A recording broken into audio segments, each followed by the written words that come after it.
é comparado ao de uma cidade completamente destruída por um bombardeio atômico. Mudam-se os tipos de bebidas, das mais populares, ao alcance do trabalhador braçal, as mais sofisticadas, para os homens de status. No entanto, o costume é o mesmo, os prejuízos, iguais. Em verdade, o alcoolismo possui um forte estigma social. O número de casos ligados ao abuso de álcool, atendidos nos hospitais na Inglaterra, mais que dobrou nos últimos anos. Em 2007, houve 207.800 admissões hospitalares vítimas do álcool, comparadas com 93.500 em 1996, segundo um relatório divulgado, recentemente, pelo Centro de Informação do NHS, National Health Service, o Serviço Público da Saúde do país. Desse total, 57.142 casos tiveram, como causa direta, o abuso de álcool, como embriaguez profunda, dependência, cirrose e intoxicação aguda. O estudo revelou, ainda, que 9% desses casos envolveram jovens com menos de 18 anos e 30% dos adolescentes de 15 anos consideram aceitável ficar bêbado pelo menos uma vez por semana. Apesar dos danos que o álcool provoca na estrutura fisiopsicossomática, existem aqueles especialistas que alegam que o corpo físico necessita de pequenas quantidades dele. Lê do engano. Isso é, veementemente, contestado pelos doutores Edgar Berger e Audemars Bescol, no livro intitulado Escravos do século XX. Como vimos acima, o alcoolista não é somente um destruidor de si mesmo, é, também, um veículo das trevas, ponte viva para as investidas arrasadoras do mal. Joana de Ângeles nos ensina que a pretexto de comemorações, festas e decisões, não nos comprometamos com o hábito da bebida. O oceano é constituído de gotículas, e as praias, de inumeráveis grãos. Libertemo-nos do chavão hoje só, e quando impelidos a comprometimentos nocivos, não encampemos o célebre desculpismo só um pouquinho, porquanto uma picada que injeta veneno letal, não obstante em pequena dose, produz morte imediata. Destaque meu. No meu site, publiquei um artigo que escrevi, em 2005, que, ante o desculpismo, que procura arrazoar o hábito de beber, eis uma lenda que, um dia, li em um calendário, com frases e pensamentos orientais. Um homem chega ao líder de sua religião, que proíbe a bebida e indaga: Grande mestre, as uvas são proibidas? Não. E o suco de uva é contra a nossa religião? Absolutamente. E se as uvas fermentarem na água, seremos culpados? De jeito nenhum. Pois ao fermentar, elas produzem o vinho. Porque é pecado então bebê-lo? Bem, respondeu o grande mestre, se eu lhe atirar um punhado de terra à cabeça, não lhe farei mal algum. Claro, se lhe jogar água misturada com terra, também não o ferirei. Certo, mas, se eu pegar nesse punhado de terra misturado com água e o meter no forno para cozimento, transformando num tijolo e o atirar na sua cabeça, o que será que pode acontecer? Vale refletir. Jorge Sen. A autocombustão humana espontânea, seria possível? Eis a questão. Michael Faerte, de 76 anos, desencarnou em sua casa em Galway no dia 22 de dezembro de 2010. O corpo, carbonizado, foi encontrado com a cabeça virada para a lareira. O médico legista Sarah McLaughlin, de West Galway, Irlanda, afiançou que Faerte foi vítima de uma autocombustão humana. O incêndio foi totalmente investigado e a sua conclusão é de que o fato se encaixa na categoria de combustão humana espontânea, para o qual não há uma explicação adequada. McLaughlin explicou ser essa a primeira vez em 25 anos de carreira que deu um parecer de combustão espontânea. Larry Arnold, um experto em autocombustão humana, sugere que o fenômeno resulta de uma nova partícula subatômica chamada piroton que, segundo ele, interage com as células para criar uma microexplosão. Mas não existe nenhuma evidência científica provando a existência de tal partícula. A primeira combustão humana espontânea conhecida foi divulgada pelo anatomista dinamarquês Thomas Bartholin, em 1663, quando descreveu como uma mulher em Paris foi reduzida a cinzas e fumaça enquanto dormia. O colchão de palha onde ela estava deitada não foi danificado pelo fogo. Em 1763, Jonas du Pont apresentou-lhe uma tese de doutorado, de Incendies Corporis Humanis Spontaneis. Ele foi o primeiro a tratar do assunto oficialmente. No século XIX, Charles Dickens despertou grande interesse no assunto, usando o tema para matar um personagem de sua novela Casa Abandonada Bleak House. Crowe, o personagem alcoólatra, compartilhava da crença comum nessa época de que a combustão humana espontânea era causada por quantidades excessivas de álcool no corpo. Surgiram algumas críticas acusando Dickens de divulgar superstições, mas o escritor respondeu aos ataques citando suas fontes de pesquisa sobre a autocombustão humana, especialmente o caso da Condessa Cornélia de Bandi, de Cesena, Itália, ocorrido em 1731, e o de Nicole Millet. A rigor, ninguém ainda desmentiu ou provou concreta e conclusivamente a combustão humana espontânea. Portanto, estamos diante de um fenômeno paranormal não mencionado na literatura consagrada pelas explicações espíritas e que tem desafiado a inteligência dos pesquisadores. A ocorrência é um dos mais complexos fenômenos estudados pela parapsicologia e, sem dúvida, dos mais difíceis de ser comprovado, e sobre o qual muitos cientistas preferem manter silêncio. A definição pode parecer um tanto vazia, mas a verdade é que pouco ou nada se sabe sobre o suposto fenômeno, como se inicia ou termina, ou mesmo por que ocorre. O intrigante da questão é: os corpos físicos podem ser consumidos espontaneamente pelo fogo? Muitas pessoas acreditam que a autocombustão humana seja um evento possível, mas a maioria dos cientistas não está convencida, apesar das evidências pelas inúmeras imagens fotográficas existentes. Para alguns, a combustão espontânea ocorre quando uma pessoa rompe em chamas por causa de uma reação química interna aparentemente não provocada por uma fonte externa de calor, ignição. Em dezembro de 1966, o corpo do Dr. J. Irving Bentley, de 92 anos, foi descoberto na Pensilvânia, ao lado do medidor de consumo de eletricidade de sua casa. Na realidade, apenas parte da perna dele e um pé, ainda com o chinelo, foram achados. O restante do seu corpo tinha se transformado em cinzas. Como esclarecer que um homem pegou fogo, sem nenhuma origem aparente de faísca ou chama, queimando completamente o próprio corpo, sem espalhar as chamas para nenhum objeto próximo? O caso do Dr. Bentley e centenas de outros casos semelhantes ficaram conhecidos como eventos de combustão humana espontânea Spontaneous Human Combustion, SHC.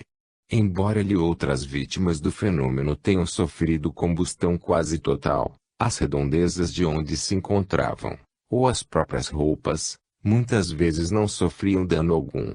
Certa vez a TV Globo mostrou um senhor que dormiu 2 dias sucessivos e ao acordar notou no seu corpo queimaduras espontâneas profundas e sua mão direita completamente carbonizada, a qual teve que ser amputada. Um médico e um cientista abordados a respeito desse fato também não souberam explicá-lo. Mas como é de praxe, batizaram o fenômeno combustão espontânea do corpo humano. Allan Kardec elucida os fenômenos anímicos, de efeitos físicos, ruídos, pancadas, lançamento de objetos, transportes, a pirogenia ou combustão espontânea, roupas, colchões, móveis, psicometria, percepção de fatos a partir de objetos, etc. As manifestações físicas estiveram relacionadas ao próprio surgimento da doutrina espírita, no século XIX, Quando o professor Rivail teve sua atenção despertada para as chamadas mesas girantes e passou a estudá-las conforme consigna o Livro dos Espíritos, na introdução ao estudo da doutrina espírita, os fenômenos espíritas desse gênero, de modo geral as manifestações físicas espontâneas, objetivavam chamar a atenção de Kardec e convencê-lo da presença de uma força superior à do homem. Todavia, ressalte-se que o mestre de Lyon nada investigou e nem os espíritos informaram sobre o fenômeno de mortes por autocombustão humana. Existe, no entanto, a faculdade, qual utilizava Daniel Douglas Home, que produzia fenômenos de combustão espontânea, mas que não era autocombustão e que não o queimava. Em uma experiência memorável diante do imperador Napoleão III, antes de Allan Kardec, no mês de abril de 1852, convidado às Tulherias por aquele, deu as maiores demonstrações de mediunidade, porque o imperador gostava de prestidigitação, ilusionismo, e acreditava que os fenômenos produzidos por Daniel e por outros eram de ilusionismo, de malabarismo. Entre as manifestações notáveis que Daniel produziu naquela noite, uma foi tomar de uma folha de papel, atritá-la, atirando-a nas labaredas da lareira, dizendo, não queime, e a folha de papel permaneceu intacta. Ele afastou-se alguns metros, e ordenou, pode queimar, e ela ardeu. Constatamos que ele havia impregnado de energia anticombustível e, ao dar-lhe a ordem, a energia desgastada, não isolou o papel. Quais as causas dos fenômenos de efeitos físicos? Qual a sua origem e sua finalidade? São questões que passaram a ocupar o pensamento do professor Lyonès, que passou a estudá-los levando às pesquisas e ao trabalho de compilação e organização da codificação espírita, dando origem aos 5 livros que editou usando o criptônimo de Allan Kardec. Pelo sim, pelo não, ousemos propor uma explicação plausível para o fenômeno peculiar que consome uma pessoa por uma chama que parece vir de seu próprio corpo e transformá-la em pouco mais que um monte de ossos enegrecidos e pó. Cremos ser um processo expiatório que alcançam alguns seres humanos que invariavelmente praticaram atos impiedosos no passado, quiçá nos medievos cenários inquisitoriais. Pessoas essas que incineraram impiedosamente os hereges vivos nos troncos do ódio, razão pela qual e sob o látego da lei de ação e de reação carregam as matrizes que liberam a materialidade de tão dantesco fenômeno. Espera-se que um dia o mistério possa ser mais bem esclarecido, pois a autocombustão de corpos representa um dos mais complexos e atemorizantes acontecimentos paranormais da história humana. Comentários sobre o terrorismo, o fanatismo e fundamentalismo político e religioso. Recentemente, um jornalista brasileiro foi sequestrado, durante 5 horas, no Líbano, por integrantes de um grupo terrorista religioso. O fato ocorreu em Daei, bairro controlado pelo Hezbollah, o Partido de Deus. O Hezbollah também atua na política, luta contra Israel e faz oposição ao governo libanês. O governo libanês admitiu que, contra o Partido de Deus, pouco ou nada pode fazer. Em verdade, o fenômeno do terrorismo contemporâneo tem invadido o noticiário internacional. Jornais, revistas, sites e emissoras de televisão de todo o mundo dedicam tempo e espaço robustos para espetacularizar o tema com as suas variações e implicações nas sociedades atingidas pela violência da ação. Os discursos psicopatológicos e religiosos são apontados como fatores de compreensão causais da questão, na atualidade. Na difusão midiática, esses elementos são a base para a compreensão do fenômeno, eliminando, praticamente, fatores sociopolíticos e econômicos do seu discurso. Contudo, a busca pelo entendimento mais amplo do problema envolve conhecimento das relações internacionais, história, política e sociologia e antropologia, aos quais o jornalista atualizado pode recorrer, sempre que se reportar ao terrorismo contemporâneo. A rigor, a mídia ocidental, patrocinada pelo capital norte-americano, reforça, ainda, a dicotomia entre Oriente e Ocidente, engendra representações monolíticas da região, enquadrando num só molde a questão árabe. E à espreita, por trás de todas essas imagens, está a ameaça do jihad, temor de que os muçulmanos tomem conta do mundo. Essa mídia patrocinada, quase sempre dá a impressão de que a forma da religiosidade amada e eventualmente violenta, conhecida como fundamentalista, é um fenômeno puramente islâmico, ideia imposta por Israel e o tio Sam. Porém, o fundamentalismo é um fenômeno mundial e, em algumas religiões, e, até mesmo, em partidos políticos, tem surgido como resposta aos problemas de nossa modernidade. Há fundamentalismo no Partido Republicano Americano, no judaísmo fundamentalista, no cristianismo fundamentalista, no budismo fundamentalista. O termo terrorismo islâmico é abundante nas páginas de jornais e revistas.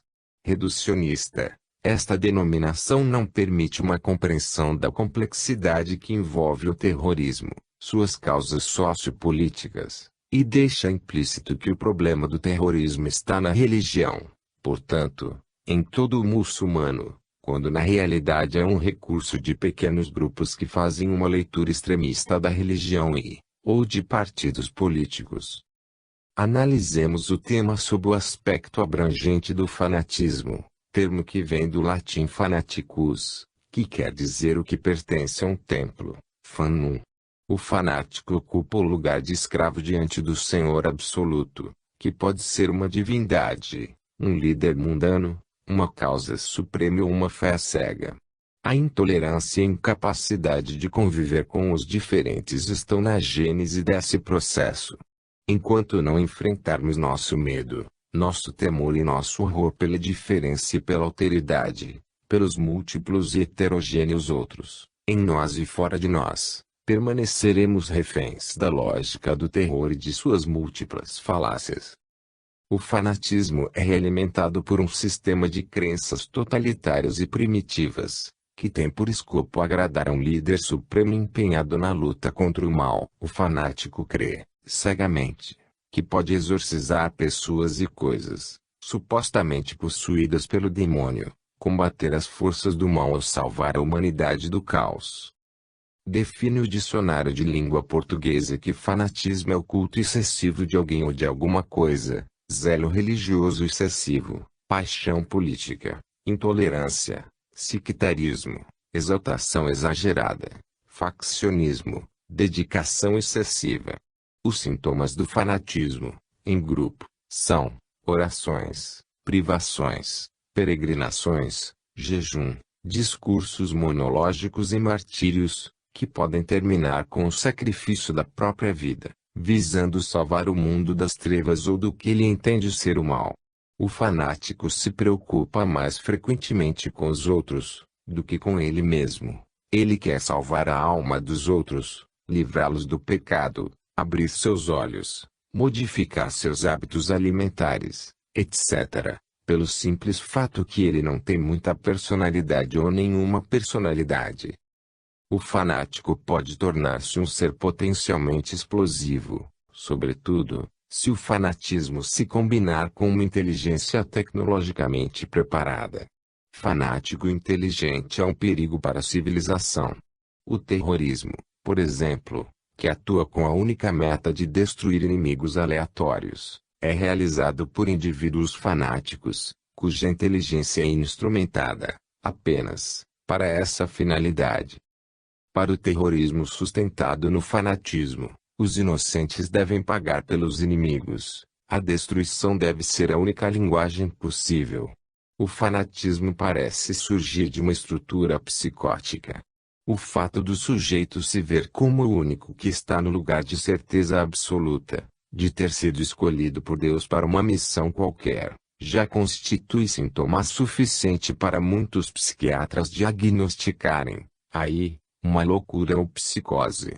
Seguindo o raciocínio de Sigmund Freud, vemos que aquilo que o psicótico paranoico vivencia na própria pele, o parafrênico experimenta na pele do outro, ou seja, somos levados a supor que o fanatismo está mais para a parafrenia que para a paranoia.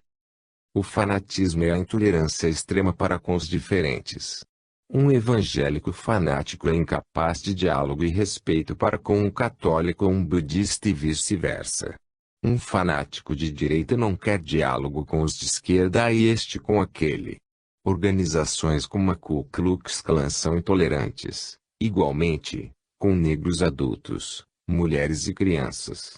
De start, são tão fanáticos os terroristas suicidas muçulmanos como os fundamentalistas cristãos norte-americanos que atacam clínicas de abortos, perseguem homossexuais, proíbem o ensino da teoria evolucionista de Darwin, obrigando aos professores a ensinarem a doutrina criacionista tal como está na Bíblia, ou ainda, os protestantes da Irlanda do Norte que atacam crianças católicas ou os bascos que querem ser um país independente, a qualquer preço, por meio do terror. O princípio do aperfeiçoamento da fé e da vida humana está na natureza das crenças, porque estas constituem o móvel das ações e modificam os sentimentos. Sim, modificam sentimentos. Será isto uma utopia? Sê-lo-á para aquele que não crê no progresso do espírito, não o será, para nós espíritas que cremos na perfectibilidade infinita da alma. O progresso consiste no melhoramento moral, na depuração do espírito, na extirpação dos vícios materiais e morais. Esse é o verdadeiro progresso, o único que pode garantir a felicidade ao ser humano, por ser o oposto do mal. A certeza na vida futura é elemento de progresso, porque estimula o espírito. Somente ela pode dar ao homem coragem nas suas provas, porque lhe fornece a razão de ser dessas provas, perseverança na luta contra o mal, porque lhe ensina um objetivo. Sabemos que todas as religiões proclamam a imortalidade. Por que, então, não deu, até hoje, os resultados que se deviam esperar? Cremos que seja por causa do egoísmo, base dos mais nefandos fanatismos. Temos a convicção de que, por trás dos novos fanatismos religiosos, católicos, evangélicos, espíritas, muçulmanos etc., é o pendor místico do religioso que leva a uma cristalização da fé, desembocando numa falsa doutrina das virtudes. A base dos fanatismos é o medo, medo à liberdade, medo à vida, medo à cultura, medo, enfim, medo do mundo, que é encarado de um modo suspeito e hostil. O fanatismo religioso não conhece limites e transfere a categoria de absoluto, que deveria ser apanágio de Deus, às instâncias temporais, políticas, religiosas, culturais, etc. Enfim, tudo passa a ser regulado pela onipotência de Deus e pela mediação infalível e iluminada do líder. Portanto, o medo, tornado um absoluto, passa a reger, perigosamente, as vidas dos que se deixam seduzir pelo fanatismo de um líder, seja político, seja religioso.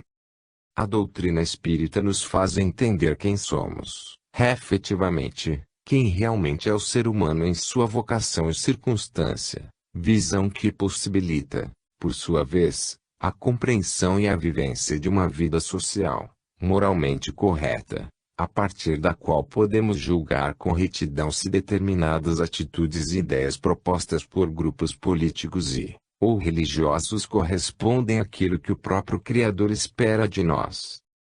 A inteligência suprema e causa primária de todas as coisas nos quer abertos para a realidade, para a beleza das coisas criadas, para a ventura transcendente da liberdade humana, e não acabrunhados pelo medo e, em última análise, cegos pelo fanatismo. Talvez com aquela cegueira suprema, denunciada por Jesus Cristo, se fosseis cegos não teríeis pecado, mas vós mesmos dizeis nós vemos. E, por isso, vosso pecado permanece. Comportamento do espírita no velório. Recentemente, fomos a um velório e nos vimos constrangidos a ouvir um pastor, pregando a insustentável tese da unicidade das existências. Aliás, assunto inoportuno para a ocasião. O religioso, sempre com a Bíblia de folhas desgastadas debaixo do braço, umedecido de suor, certamente, foi convidado a falar sobre o tema por solicitação da família do desencarnante. Detalhe: tais parentes crentes, do morto, sabiam que espíritas estariam presentes no local. Ao revés, poderiam ter aproveitado a oportunidade do sepultamento para orar ou discorrer, sem afetação, sobre a imortalidade da alma, como ensinou Jesus, e sobre o valor da existência humana. Porém, infelizmente, para esses cristãos, narcotizados pela ideia de salvação e que pensam poder comprar a felicidade eterna através dos 10% doados para a igreja, a morte ainda exprime realidade quase totalmente incompreendida na Terra. Em outra ocasião, fui informado, por uma grande amiga, líder espírita no DF, de que um irmão, também espírita conhecido na cidade, solicitara-lhe um espaço no salão de palestras, para velar um corpo, o desencarnado era endinheirado. Velório, no centro espírita. Rimos, eu e ela, muito embora, lamentando o triste episódio. É óbvio que a solicitação do imaturo confrade lhe fora negado. Velórios. Eis o nosso tema.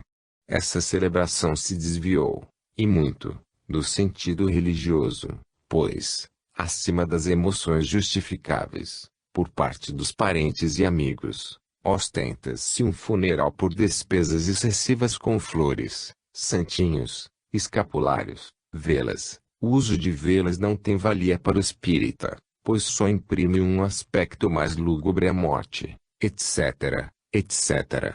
A eventual preocupação com a conservação dos túmulos, que, normalmente, só são lembrados no dia consagrado aos mortos, no mês de novembro, respondem por um protocolo social, também, extravagante. Não devemos converter as necrópolis vazias em salas de visita do além, qual recorda o escritor Richard Monetti, até porque, há locais mais indicados para expressarmos o nosso sentimento aos que já desencarnaram. Não aprovamos, nem reprovamos, intransigentemente, as homenagens fúnebres, em memória de alguém, pois, são justas e de bom exemplo. Todavia, a doutrina espírita revela que o desejo de perpetuar a lembrança que as pessoas deixam de si, nos imponentes mausoléus, vem do derradeiro ato de orgulho. A suntuosidade dos monumentos fúnebres, determinada por parentes que desejam honrar a memória do falecido, e não por este, ainda faz parte do orgulho dos parentes, que querem honrar-se a si mesmos.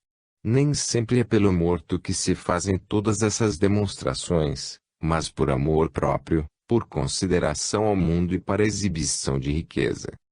Devemos sempre dispensar, nos funerais, as honrarias materiais exageradas e as encenações, pois, considerando que nem todo espírito se desliga prontamente do corpo, urge que lhe enviemos cargas mentais favoráveis de bênçãos e de paz, através da oração sincera, principalmente, nos últimos momentos que antecedem ao enterramento ou cremação. Oferenda de coroas e flores deve transformar-se em donativos às instituições assistenciais, sem espírito sectário. Pasmem! Já, até, inventaram o velório virtual, visualização à distância, das cerimônias fúnebres de entes queridos e o encaminhamento de condolências via e-mail. Salas de velório foram equipadas com câmeras que permitem, em tempo real, uma visão geral do público e da pessoa que está sendo velada.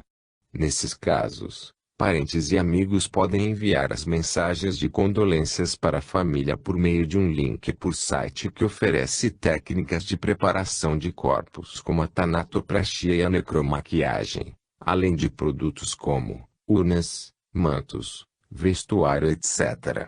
Sobre isso, sabemos que, quando comparecemos a um velório, cumprimos sagrado dever de solidariedade, oferecendo conforto à família. Infelizmente, tendemos a fazê-lo pela metade, com a presença física, ignorando o que poderíamos definir por compostura espiritual, a exprimir-se no respeito pelo ambiente e no empenho de ajudar o morto. Analisemos o fato recente de desencarnação do cantor e ator, Michael Jackson. Mais de 500 mil de admiradores, de todo o mundo, já solicitaram entradas para o serviço fúnebre de seu corpo, agendado para os próximos dias. O nosso irmão, rei do hip-hop, certamente, está na mais atroz penúria na dimensão póstuma, devido à translocada emanação de energias mentais desfavoráveis dos fãs.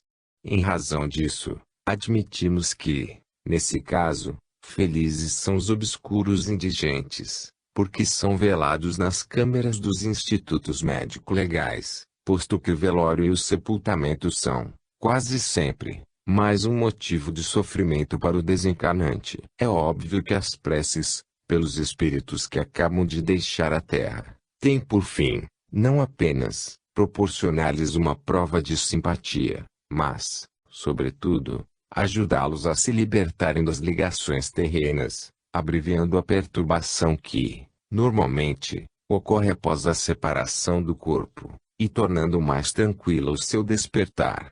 No caso em tela, os idólatras transmitem emoções angustiantes em face da saudade, razão pela qual suas súplicas desconexas têm alcance ilimitado. Imaginemos a situação desconfortante do espírito, ainda ligado ao corpo, mergulhado num oceano de vibrações heterogêneas emitidas por pessoas, em nome da admiração, mas agem como indisciplinados espectadores a dificultar a tarefa de diligente equipe de socorro, no esforço por retirar um ferido dos escombros de uma casa que desabou. Contribuição lamentável, essa. Preso à residência temporária, transformado em ruína pela morte, o desencarnante, em estado de inconsciência, recebe o impacto dessas vibrações desajustantes que o atingem penosamente, particularmente as de caráter pessoal. Como se vivesse terrível pesadelo, ele quer despertar, luta por readquirir o domínio do corpo, quedando-se angustiado e aflito. São muitos os que, a título de se despedirem do defunto, fazem do cemitério uma extensão a mais do barzinho da esquina, discutindo assuntos triviais como política, negócios e futebol, quando não, coisas piores. Isso, obviamente, tornará mais penosa a travessa entre os dois mundos. Mais do que nunca, o desencarnado precisa de vibrações de harmonia, que só se formam através da prece sincera e de ondas mentais positivas. Em um livro Conduta Espírita, o espírito André Luiz adverte: proceder corretamente nos velórios, calando anedotário e galhofa em torno da pessoa desencarnada, tanto quanto cochichos impróprios ao pé do corpo inerte. O companheiro recém-desencarnado pede, sem palavras, a caridade da prece ou do silêncio que o ajudem a refazer-se. É importante expulsar de nós quaisquer conversações ociosas, tratos comerciais ou comentários impróprios nos enterros a que comparecermos. Até porque, a solenidade mortuária é auto de respeito e dignidade humana. Lamentavelmente, poucos se dão ao trabalho sequer de reduzir o volume da voz, numa zoeira incrível, principalmente ao aproximar-se o horário do sepultamento, quando o recinto acolhe maior número de pessoas. Temos motivos de sobra para o comedimento. Por isso, cultivemos o silêncio, conversando, se necessário, em voz baixa, de forma edificante. Falemos no morto com discrição, evitando pressioná-lo com lembranças e emoções passíveis de perturbá-lo, principalmente, se forem trágicas as circunstâncias do seu falecimento. Oremos muito em seu benefício, porque, morre-se como se vive. Se não conseguirmos manter semelhante comportamento, melhor será que nos retiremos do ambiente, evitando engrossar o barulhento coro de vozes e vibrações desrespeitosas, que tanto atormentam o desencarnado, quanto aos que lá comparecem com objetivos nobres de captar energias dos planos superiores, do foco causal, em favor do próximo que parte para outra dimensão. É oportuno também explicar ao amigo leitor que a perturbação que se segue à morte nada tem de insuportavelmente dolorosa para o justo, aquele que esteve na terra, sintonizado com o bem. Todavia, para os que viveram presos ao egoísmo, escravos dos vícios e ambições mundanas, a morte é uma noite, cheia de horrores, ansiedades e angústias. Apesar de essa perturbação ser considerada um estado normal no instante da morte e perdurar por tempo indeterminado, variando de algumas horas a alguns anos. Em algumas pessoas, ela é de curtíssima duração, quase imperceptível, e nada tem de dolorosa. Poderia ser comparada como um leve despertar. No entanto, para outras, o estado de perturbação pode durar muitos anos, até séculos, e pode configurar um quadro de sofrimento severo, com angústia e temores acerbos. Alguns espíritos mergulham em sono profundo e, nesse estado, ficam durante um tempo muito variável. O conhecimento que nos tiver sido possível adquirir das condições da vida futura exerce grande influência em nossos últimos momentos, dá-nos mais segurança, abrevia a separação da alma. O equilíbrio mental dos familiares, ante o desencarne, será de fundamental importância na recuperação do espírito. Pensamentos de revolta e desespero o atingem como dardos mentais de dor e angústia, dificultando a sua recuperação. A atitude inconformista da família pode criar teias de retenção, prendendo o espírito ao seu corpo. É natural que muitos chorem na hora da morte, porém, contendo o desespero. É mister que nos resignemos diante desse fenômeno natural da vida, ainda que, por vezes, inesperado, vendo, nisso, a manifestação da sábia vontade que nos comanda os destinos. Em verdade, as lágrimas podem, até, aliviar-nos o coração, entretanto, a atitude do espírita deve ser de compreensão e oração. O dia que tivermos certeza que o que enterramos não é este ou aquele ser, mas um corpo que serviu para a valorização existencial de alguém que amamos, e que esse alguém estará sempre presente em nossa memória, pois que, experimentamos, apenas, um intervalo momentâneo, se comparado à eternidade, nosso comportamento será outro, muito mais harmonioso com esse fenômeno biológico, a que denominamos morte. Dirigir não é um direito mas apenas uma permissão. O problema é trágico quando se trata de acidentes de trânsito, no Brasil, causados por quem dirige alcoolizado. Por isso, foi promulgada uma nova lei estabelecendo normas mais rígidas para inibir o consumo de bebida alcoólica por condutor de veículo automotor. A Lei nº 11.705, de 19 de junho de 2008, assume tolerância zero com o álcool. Antes, um motorista podia ter, até, 6 decigramas de álcool, por litro de sangue, índice alcoólico equivalente ao consumo de, aproximadamente, 2 copos de cerveja. Agora, mais do que zero de álcool, é infração gravíssima. É uma luta de Davi contra o Golias. É extremamente complicado bater de frente com a indústria da bebida, em especial a da cerveja, com as suas bilionárias campanhas publicitárias, que sorrateiramente associam álcool com o sucesso, a sensualidade, a jovialidade e para isso usam ícones populares da música e das novelas. As indústrias de cervejas se mobilizam junto a políticos para impedir restrições à nefanda propaganda do álcool, um tóxico livre. Qualquer uma pessoa, até sem muito esforço de raciocínio, sabe que a cerveja, por seu teor de álcool, pode ser considerada uma droga psicoativa, capaz de alterar os estados mentais. Há muito tempo escrevemos sobre a tragédia do consumo do álcool, porém a julgar pelo alarmante número de mortes violentas vinculada à bebida, como demonstra o trânsito de todo o país, nós, que alertamos em nome do Cristo, estamos sendo derrotados ante a felicidade sóbria de quem está faturando vil metal com a irresponsabilidade social.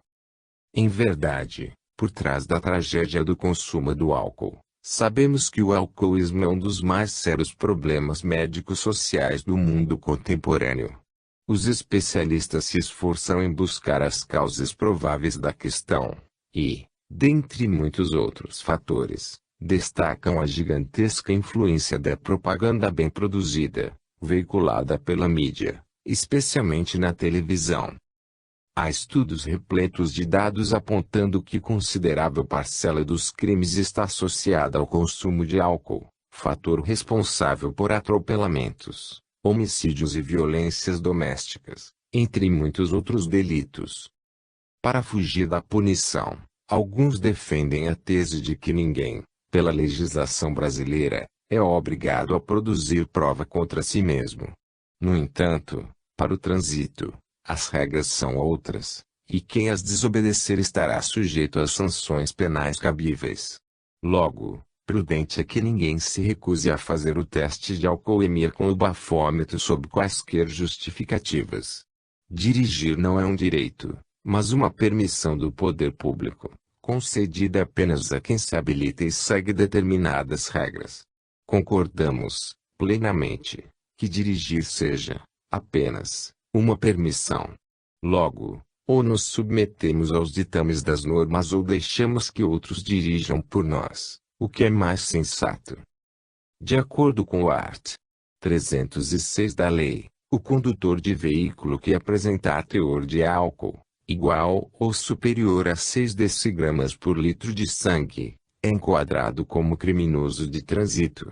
Nesse caso, o motorista está sujeito à prisão, de 6 meses a 3 anos, além de ser multado, ter a carteira suspensa ou ficar proibido de tirar nova habilitação. Se uma pessoa, sob influência de álcool, se envolver em acidente, com lesão corporal, o crime passa a ser considerado doloso, com intenção de matar, ao invés de culposo, sem intenção de matar, como era previsto na lei anterior. A obsessão, através do consumo de álcool, é mais generalizada do que parece. Num contexto social permissivo, o vício de ingestão de alcoólicos torna-se expressão de status, atestando a decadência de um período histórico que passa lento e dolorido. Apesar dos danos que o álcool provoca na estrutura fisiopsicossomática, existem aqueles especialistas que alegam que o corpo físico necessita de pequenas quantidades dele. Lê do engano. Isso é veementemente contestado pelos estudiosos sensatos. O alcoolista não é somente um destruidor de si mesmo, mas, também, um veículo das trevas, ponte viva para as fontes arrasadoras do mal. A retórica permissiva do inofensivo drink deve ser enterrada e, jamais, sob nenhuma alegação, deve ser exumada. Tudo começa com o primeiro gole. Depois vem a necessidade do segundo, do terceiro e assim por diante, posto que a dependência se instala sorrateiramente no organismo humano. A legislação atual, graças a Deus, proíbe condutores que tenham consumido qualquer dose de bebida alcoólica, tanto em vias urbanas, quanto em estradas rurais. Porém, para o período de indefinição, vale um decreto que permite aos motoristas, por enquanto, apresentar até 2 decigramas de álcool por litro de sangue.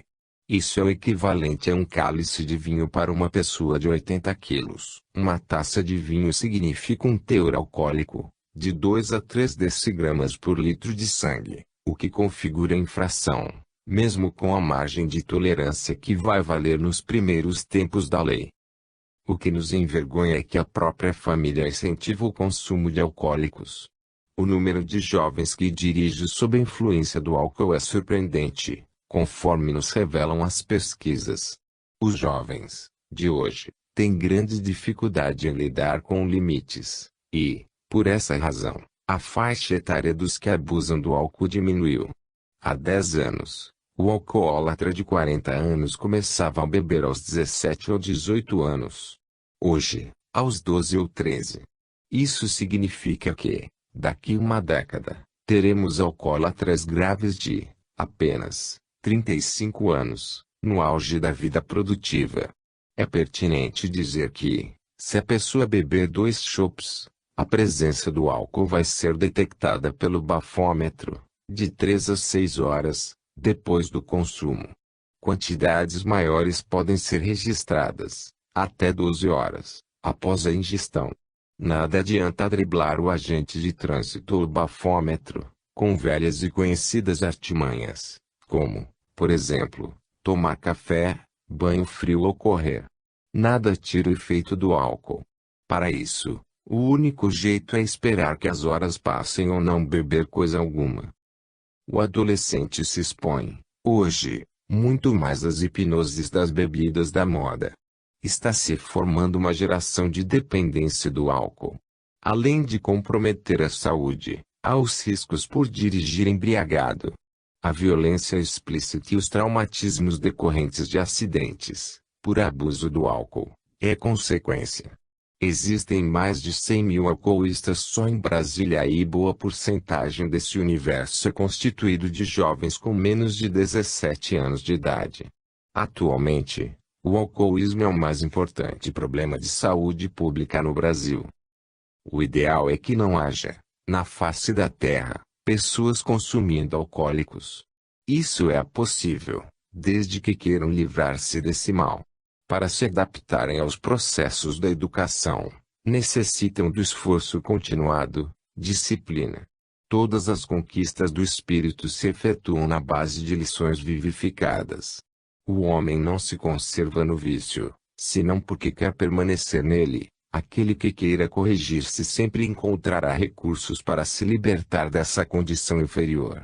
Se não fosse dessa forma, inexistiria, para nós, a lei do progresso, conforme demonstram os princípios espíritas.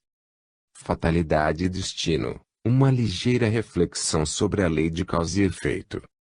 Na vida humana, tudo tem uma razão de ser, nada ocorre por acaso, ainda mesmo quando as situações se nos afigurem trágicas. O recente acidente aéreo, ocorrido com o Airbus da TAM, que se chocou contra um prédio da empresa, ao lado do aeroporto de Congonhas, na zona sul de São Paulo, no dia 17 de julho de 2007, parece-nos um evidente episódio de resgate coletivo. Muitos desses acertos de contas são demonstrados pelos espíritos, em diversas obras da literatura espírita.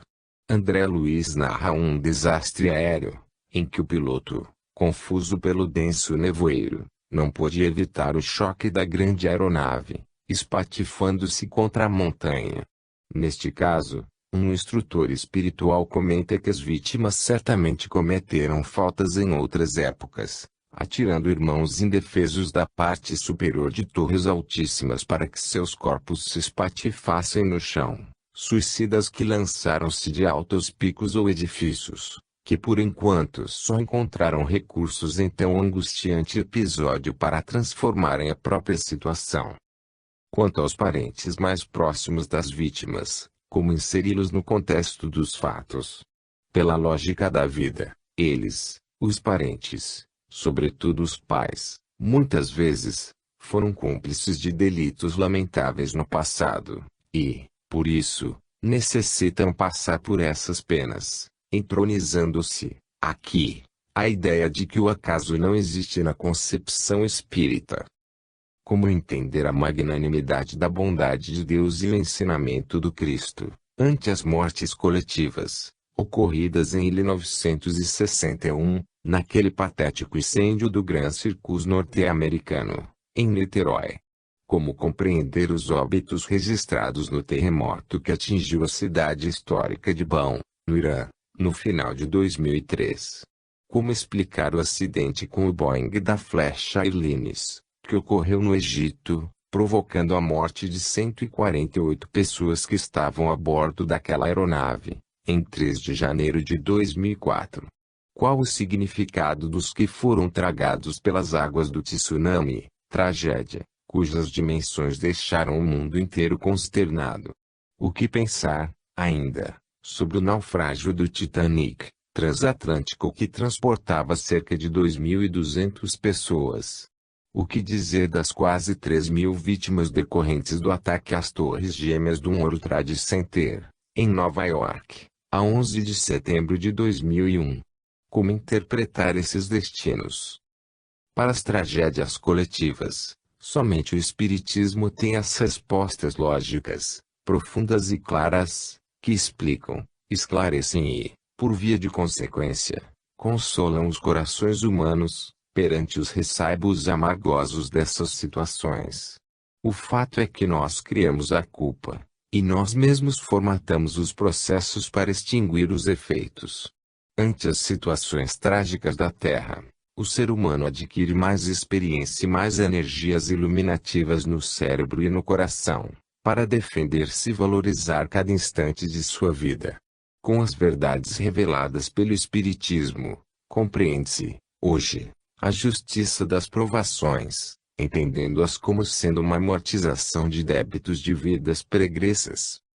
Autores espirituais explicam, a respeito desse assunto, que indivíduos envolvidos em crimes violentos, no passado e, também, no presente, a lei os traz de volta, por terem descuidado da ética evangélica.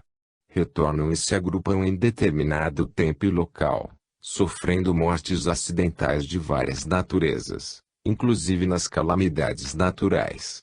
Assim, antes de reencarnarmos, sob o peso de débitos coletivos, somos informados, no além-túmulo, dos riscos a que estamos sujeitos, das formas pelas quais podemos quitar a dívida. Porém, o fato, por si só, não é determinístico, até porque dependem de circunstâncias várias em nossas vidas a sua consumação, uma vez que a lei kármica admite flexibilidade, quando o amor rege a vida e o amor cobra uma multidão de pecados. Nossos registros históricos pelas vias reencarnatórias, muitas vezes acusam o nosso envolvimento em tristes episódios, nos quais causamos dor e sofrimento ao nosso próximo. Muitas vezes, em nome do Cristo, ateamos fogo às pessoas, nos campos, nas embarcações e nas cidades, num processo cego de perseguição aos infiéis.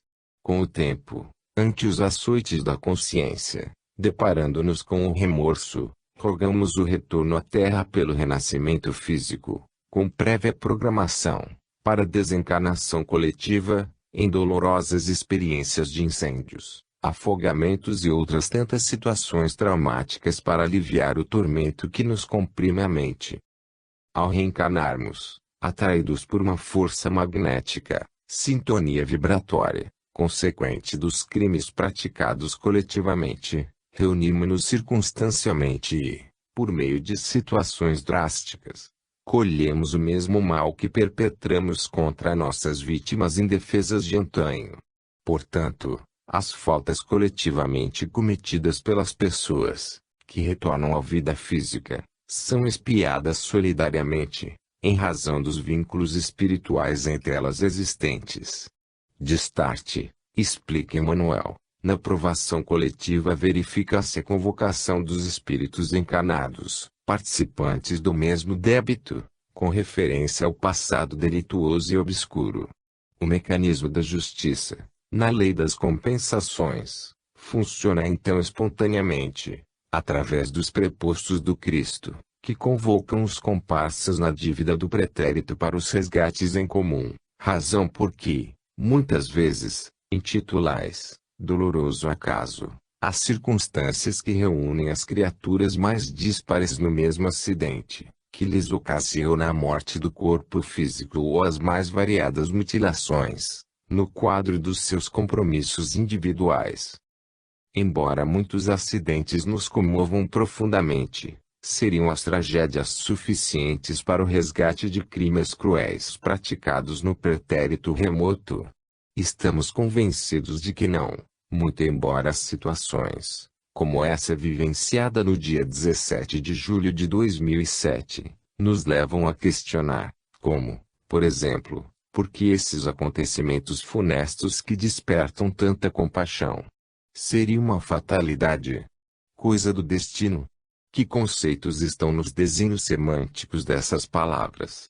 Para o espírita fatal, no verdadeiro sentido da palavra, só um instante da morte, pois, como disseram os espíritos a Kardec, quando é chegado o momento de retorno para o plano espiritual, nada te livrará, e frequentemente o espírito também sabe o gênero de morte porque partirá da terra, pois isso lhe foi revelado quando fez a escolha desta ou daquela existência. Mas, ainda, graças à lei de ação e reação e ao livre-arbítrio, o homem pode evitar acontecimentos que deveriam realizar-se, como também permitir outros que não estavam previstos. A fatalidade só existe como algo temporário, frente à nossa condição de imortais, com a finalidade de retomada de rumo. Fatalidade e destino inflexível não se coadunam com os preceitos kardecianos. Quem crê ser vítima da fatalidade, culpa somente o mundo exterior pelos seus erros e se recusa a admitir a conexão que existe entre eles. O homem comum, nos seus interesses mesquinhos, não considera a dor senão como resgate e pagamento, desconhecendo o gozo de padecer por cooperar, sinceramente, na edificação do reino do Cristo. Aquele que se compraz na caminhada pelos atalhos do mal, a própria lei se incumbirá de trazê-lo de retorno às vias do bem. O passado, muitas vezes, determina o presente que, por sua vez, determina o futuro. Quem com ferro fere, com ferro será ferido, disse o mestre. Porém, cabe uma ressalva: nem todo sofrimento é expiação.